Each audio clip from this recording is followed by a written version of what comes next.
कह रही है कि मुच्यताम मुच्यताम मीश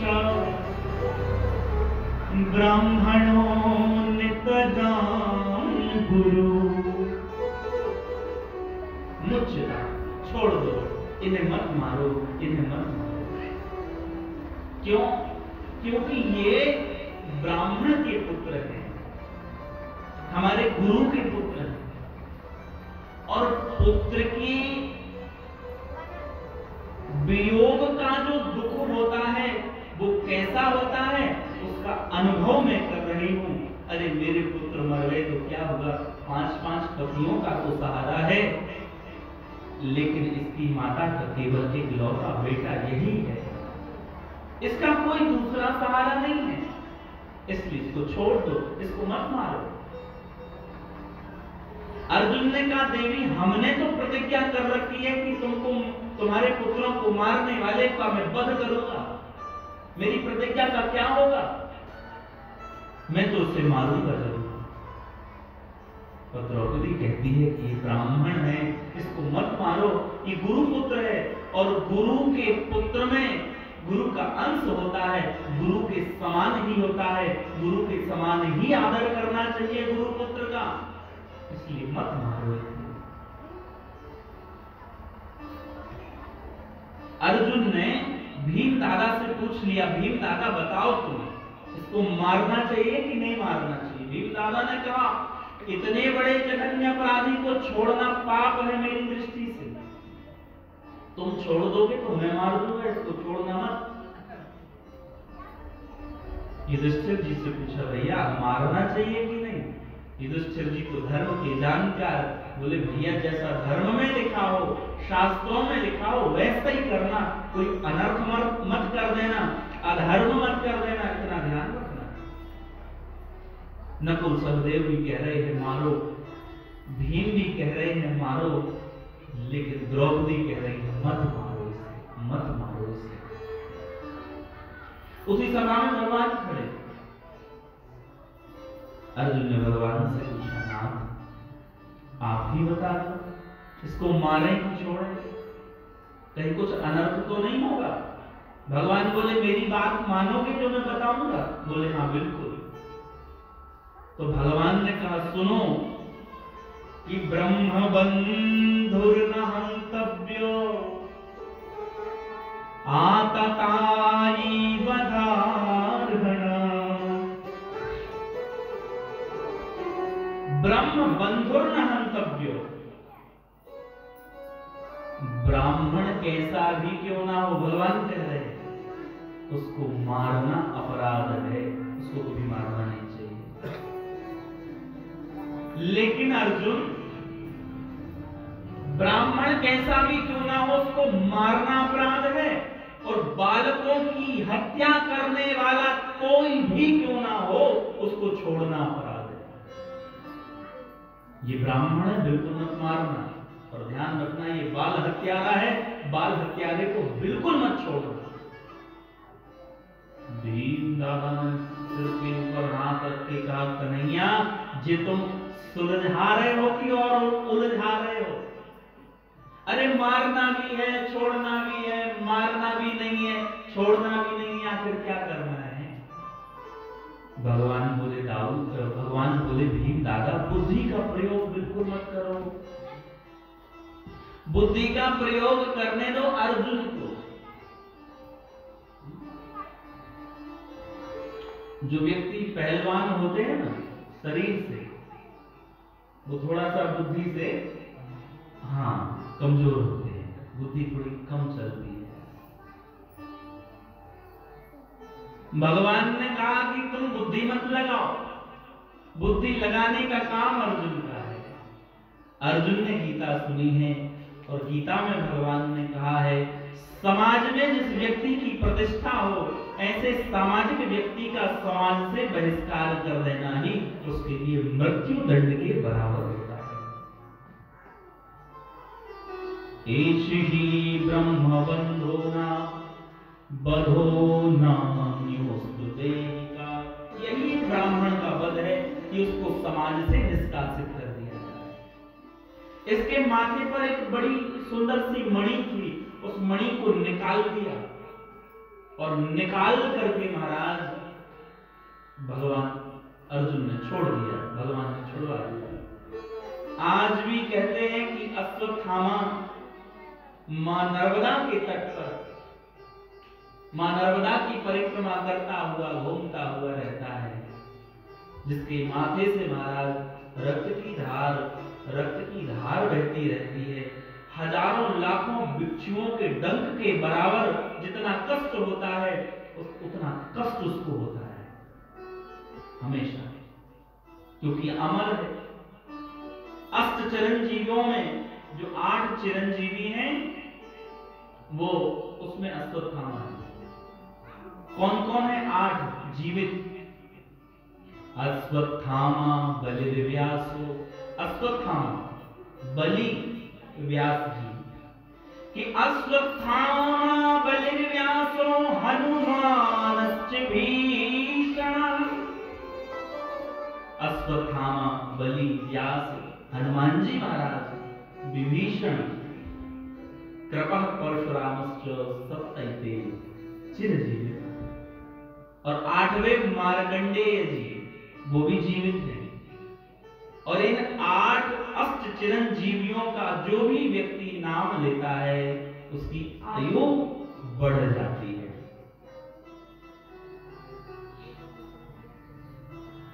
तो अश्वत्थामा को तो धक्के देकर के सभा से निष्कासित कर दिया। इसने अपने मन में सोचा कि इनके वंश में कोई पानी देने वाला भी नहीं बचेगा, इनके वंश को मैं निर्वंश कर दूंगा। तो अभिमन्यु की जो पत्नी थी जिसका नाम था उत्तरा, वो गर्भवती थी। उस गर्भस्थ शिशु को मारने के लिए इसने ब्रह्मास्त्र चला दिया, ब्रह्मास्त्रम प्रदर्श। और ज्यों उस गर्भस्थ शिशु की ओर वह ब्रह्मास्त्र आने लगा, तुरंत उत्तरा ने भगवान की शरण ग्रहण की कि पाहि पाहि महायोगिन देव देव जगतपते नमस्ते तद्भयं पश्ये नान्यं तद्भयं पश्य यत्र मृत्यो परस्परम। हे योगिन, हे भगवान श्री कृष्ण, पाहि मां, मेरी रक्षा करो। उत्तरा कहती है नाथ, मैं और मेरा शरीर जलकर के नष्ट हो जाए इस ब्रह्मास्त्र से मुझे इसकी चिंता नहीं है, लेकिन मेरे उदर में पलने वाले इस गर्भस्थ शिशु की नाथ आप रक्षा करो, क्योंकि ये पांडवों का अंश है। इसमें मैं जलकर के समाप्त हो जाऊं तो मुझे अपने शरीर की कोई परवाह नहीं, लेकिन मेरा बालक होना चाहिए। क्यों? क्योंकि लोग नहीं तो समाज में क्या चर्चा होगी कि जिन पांडवों की रक्षा जगदीश्वर नंद नंदन भगवान श्री कृष्ण भगवान ने करी आकर के योगी योगेश्वर ने, उन पांडवों के वंश में कोई पानी देने वाला भी नहीं बचा। इसलिए मुझे अपने प्राणों का भय नहीं है, लेकिन मेरे अंश की आप रक्षा करो। भगवान ने तुरंत एक सूक्ष्म रूप धारण किया और सूक्ष्म रूप धारण करके भगवान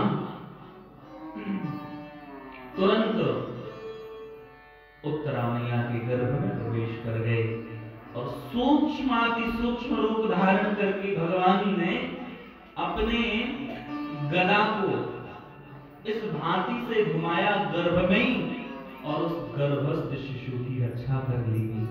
वही राजर्षि परीक्षित हैं। बोले भक्त वत्सल भगवान, वो नन्हा सा बालक गर्भ में टुकुर टुकुर भगवान को देखने लग गया। कितना धन्य है वो बालक, कहते जिसने जगत को बाद में देखा, जगदीश का दर्शन गर्भ में कर लिया। ऐसे श्री परीक्षित महाराज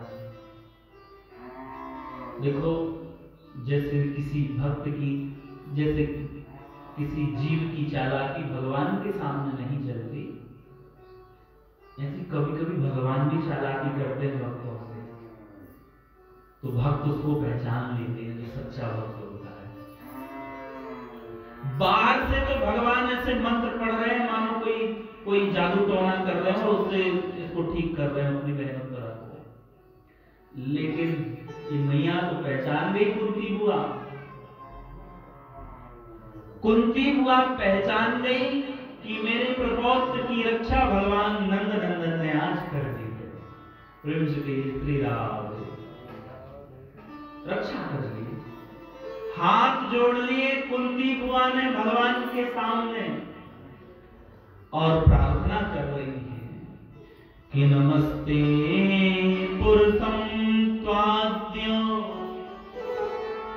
मीश्वरं प्रकृते परम अलक्ष्यं सर्वभूतानां मन्तर्बहिर्वस्थितं मन्तर्बहिर्वस्थितं। हे परम पुरुष भगवान जगदीश्वर, आपके पावन पवित्र चरणार बिंदों में मेरा प्रणाम है।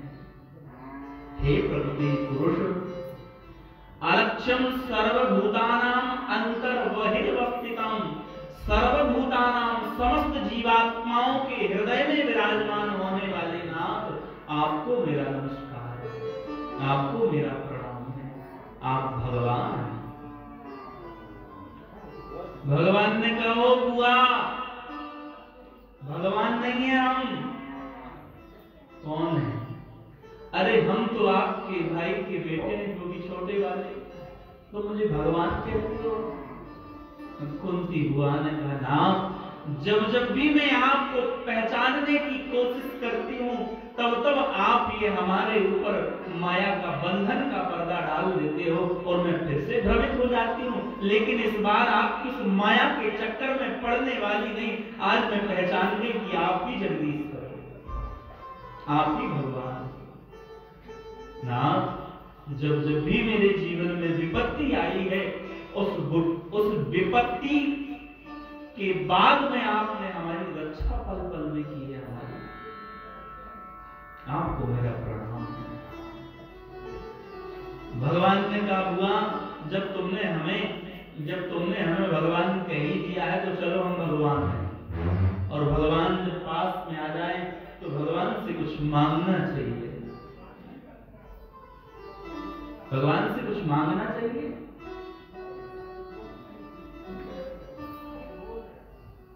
एक महात्मा तो कितना सुंदर भाव देते हैं साधु संत लोग, हमारे परम संत लोग। भगवान के पास में भगवान के भक्त बनकर के जाना चाहिए। क्या बनकर के? भक्त बनकर के जाना चाहिए। लेकिन ईमानदारी से बताओ, क्या हम भक्त बनकर के जाते हैं? मुझे तो ऐसा लगता है कि कोई बिरला ही है जो भगवान के पास में भक्त बनकर के जाता है, नहीं तो सब के सब भिखारी बनकर के जाते हैं।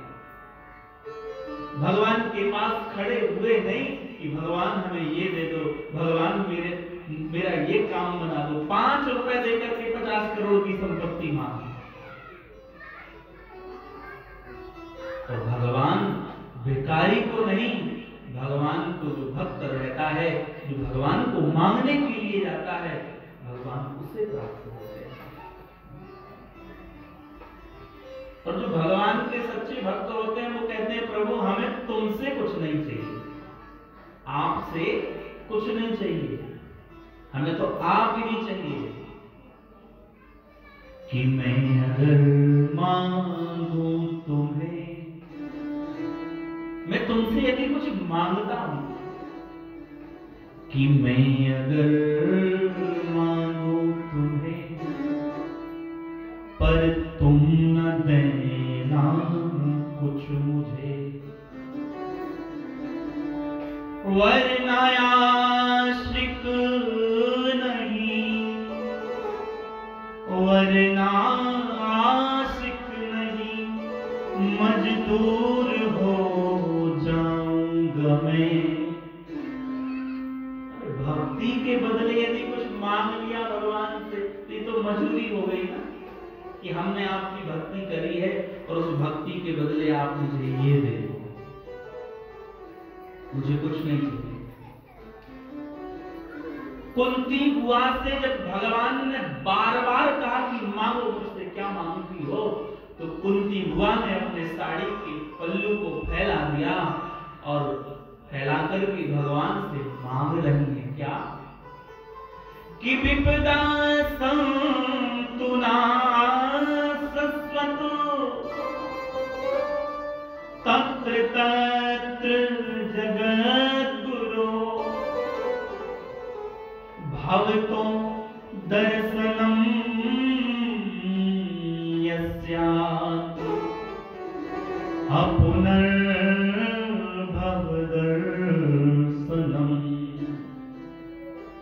अपुनर्भवदर्शनम्।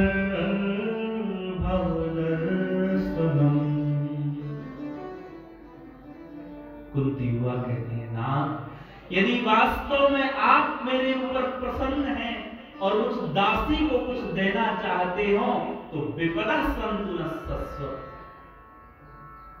मेरे जीवन से एक विपत्ति का अंत हो और मेरे जीवन में दूसरी विपत्ति आ जाए, इसके अतिरिक्त मुझे कुछ नहीं चाहिए आपसे। आपके पास में जितने दुख हैं वो सब दुख मेरी झोली में डाल दो, जितनी अधिक से अधिक विपत्ति आपके पास में हो सब विपत्ति मुझे दे दो और इस दुख विपत्ति के अतिरिक्त मुझे कुछ नहीं चाहिए। हम तो भगवान के पास में जाकर के मांगते हैं कि सुख संपत्ति घर आवे, यही मांगते हैं ना आरती करके कि सुख संपत्ति घर आवे, कष्ट मिटे तन का, स्वामी कष्ट मिटे तन का, ओम जय जगदीश हरे। और कुंती बुआ कह रही है दुख संपत्ति घर आवे और कष्ट बढ़े तन का। भगवान ने कहा, बुआ जी तुम्हारा भोगते भोगते कष्टों को दुखों को भोगते भोगते पेट नहीं भरता। कितने कष्ट तुम्हारे जीवन में आए, कभी जीवन में तुमने सुख की सांस नहीं ली। आज तुमने भगवान कहा, मैंने तुमसे मांगने के लिए कहा, तुमने फिर दुख मांग लिया। कुंती बुआ मुस्कुराई और मुस्कुरा करके बोली, लाला मैं कभी दुख को दुख माना ही नहीं, मैंने कभी दुख को दुख माना ही नहीं, क्योंकि जब जब मेरे जीवन में दुख आए मुझे उस समय आपकी याद ज्यादा आई। देखो ये बात सत्य है, हम जितना भगवान का स्मरण दुख में करते हैं उतना स्मरण भगवान का हम सुख में नहीं कर पाते। सुख के में तो महाराज सुख की चकाचौंध में ही भूले रहते हैं, कुछ दिखता ही नहीं है। भगवान की याद तो तभी आती है जब विपत्ति आती है। तो कुंती बुआ ने कहा, जब जब मेरे जीवन में विपत्ति आई तब तक तुम रक्षा करने के लिए ना मेरे पास में रहे। जिस विपत्ति से आपका दर्शन हो जाए, जिस विपत्ति से भगवान का दर्शन हो जाए, ऐसी विपत्ति को ही मैं मांगती हूँ और कुछ नहीं मांगती हूँ। यही मांगा कुंती बुआ ने। कबीरदास जी महाराज भी कहते हैं कि दुख के सुख के माथे सिर पर जो हरि हृदय से जाए और बलिहारी वा दुख की जो पल पल नाम रटाए, जो पल पल नाम रटाए। जिस विपत्ति में भगवान की याद आए, और जिस संपत्ति में हम भगवान को भूल जाएं, उस संपत्ति से अच्छी वो विपत्ति है। कि कह हनुमंत विपत्ति प्रभु सोई, कि कह हनुमंत विपत्ति प्रभु सोई, जब तब सुमिरन भजन न होई। तो प्रत्येक व्यक्ति को विपत्ति हो, चाहे सुख हो, चाहे दुख हो, प्रत्येक परिस्थिति में भगवान के नाम का स्मरण करते रहना चाहिए। प्रेम से कहिए श्री राम। हमेशा भगवान के नाम का स्मरण इस जीव को करते रहना चाहिए। आइए एक सुंदर से भगवान का कीर्तन, सुंदर सा कीर्तन कर लें। फिर उसके बाद मेरी निद्रा देवी आ रही होंगी तो वो भी दूर हो जाएंगी, और उसके बाद पुनः कथा में हम सभी लोग बड़े भाव के साथ में प्रवेश करेंगे। बोलिए भक्तवत्सल भगवान की।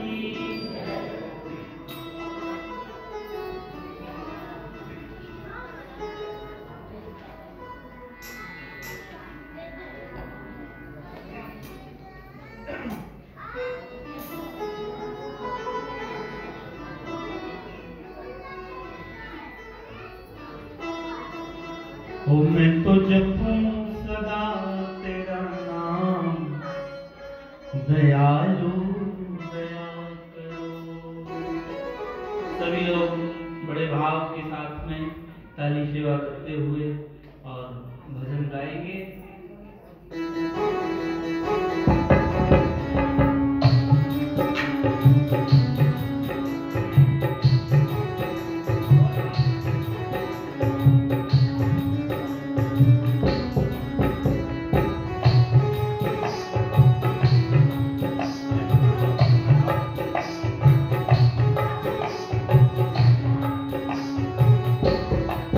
मैं तो जपूं सदा तेरा नाम, दयालु दया करो। मैं तो जपूं सदा तेरा नाम, दयालु दया करो। मैं तो जपूं सदा तेरा नाम, दयालु दया करो। मैं तो जपूं सदा तेरा नाम, दयालु दया करो।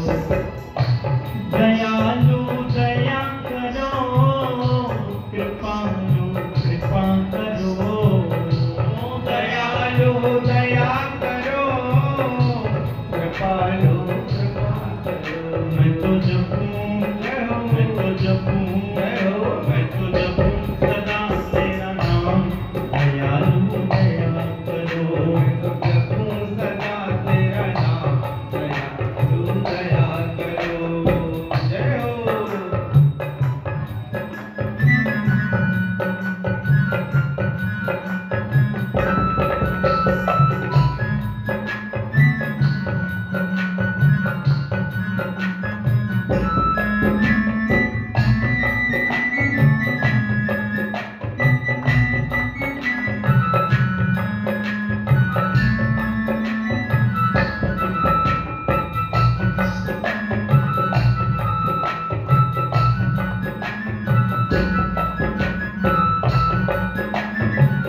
देना, संगति देना, साधु संत की संगति देना, साधु संत की संगति देना, अपने नाम की संगति देना, अपने नाम की संगति देना।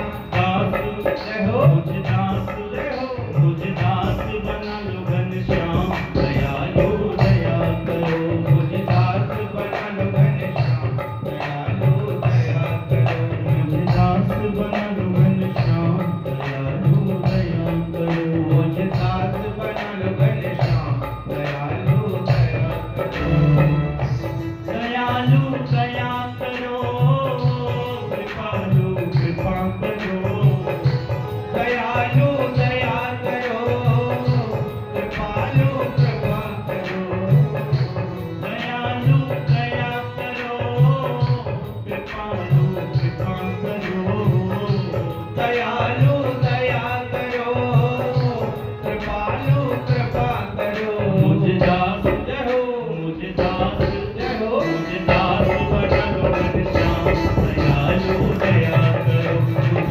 दास बना लो घनश्याम, दयालु दया करो, मुझ दास बना लो घनश्याम, दयालु दया करो, मुझ दास बना लो घनश्याम, दयालु दया करो।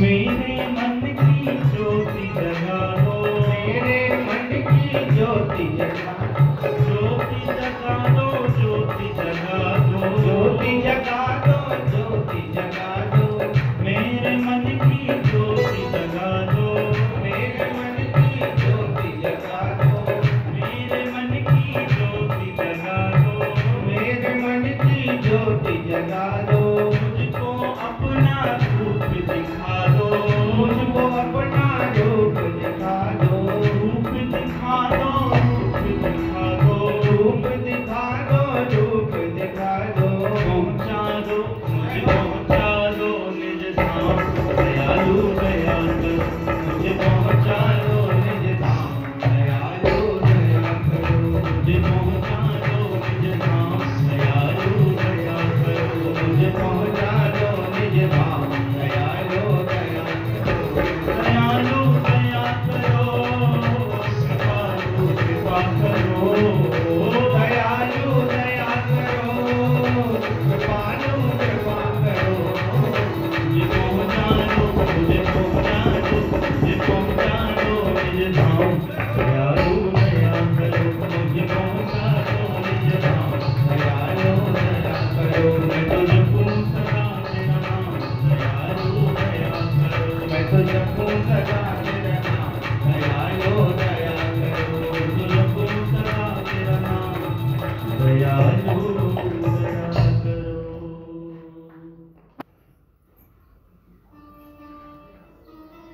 बोलिए भक्त वत्सल भगवान की जय। कुंती भवानी भगवान से यही वरदान मांगा मानो कि मुझे आप विपत्ति दे दो, मुझे विपत्ति के अतिरिक्त और कुछ चाहिए नहीं। सबको कुछ न कुछ भगवान ने वरदान दिया है। पांडव लोग स्वर्गारोहण कर गए, इधर भीष्म पितामह जी महाराज के ऊपर भगवान ने कृपा करी, पांडव लोग स्वर्गारोहण कर गए और तत्पश्चात परीक्षित महाराज का जन्म हुआ। परीक्षित